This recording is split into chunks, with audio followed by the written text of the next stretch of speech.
Today, I'm going to show you how to use cPanel's Git Version Control interface.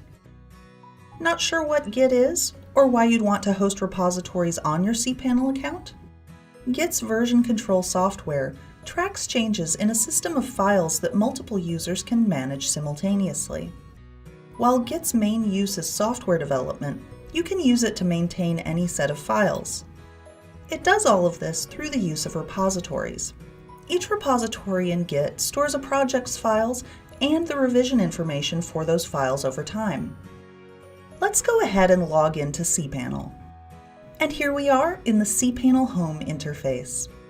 Let's find the Files section and then click Git Version Control. The Git Version Control interface will appear. The main interface displays a list of the repositories on my cPanel account, but I don't have any yet, so let's click Create up here to create one. A new interface will appear. Now I've got two options.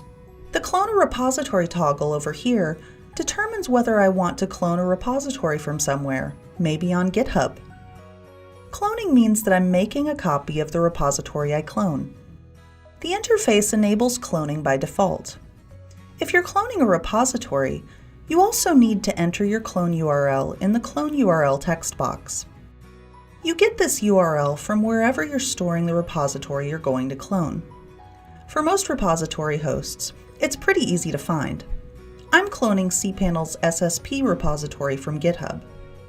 If you want to create a completely new repository so that you can start from scratch on a new project, just click the toggle to disable it.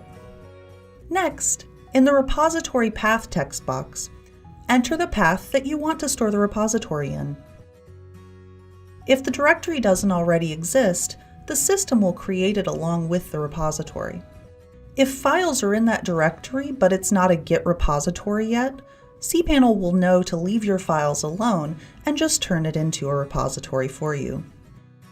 In the repository name text box, enter the name that you want the cPanel interface to display for your new repository. If you want the system to return you to the Create form after you create this repository, select the Create Another checkbox down here. Then, click Create to create or clone the new repository. If you clone a very large repository, it might take the system a while to finish cloning it. We'll handle that part in the background and let you know when it's done. For each repository, this table shows you the repository name and the repository path. You can click Manage to update the repository's settings, but we'll get to that part in a second. You can click History to navigate to the Git web interface, which lets you view the repository's history and files. Or you can click Remove to end cPanel's management of the repository.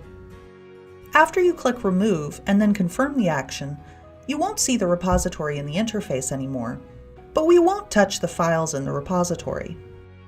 If you want to get rid of all of the files, you can do that manually in the File Manager interface, or use any other method you like.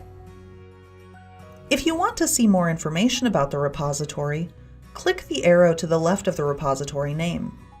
This will show you the repository's active branch information and the clone URL if you want to clone this repository to somewhere else. Click Copy to copy the URL to your clipboard. To open the repository's directory in File Manager, click File Manager. A new browser tab will open. Be careful what you do here though. If you make modifications to or delete the .git directory, it could break your repository. Let's go back to that Manage action. Click Manage and a new interface will appear. This part of the interface has two tabs. Under Basic Information, you can modify the repository's display name or check out a different branch. Just enter or select what you want and then click Update. Over here, you can view information about the branch of the repository that's currently checked out. There's also information about the most recent or head commit. You can click History to go to GitWeb, and the clone URL here is the same one as the one in the list of repositories. Under Pull or Deploy, you can view the repository path and the remote URL.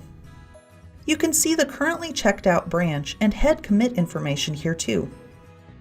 On the right side, if you've ever deployed the repository, you'll see information about the last deployment here. You can click Update from Remote to retrieve new changes from the remote repository.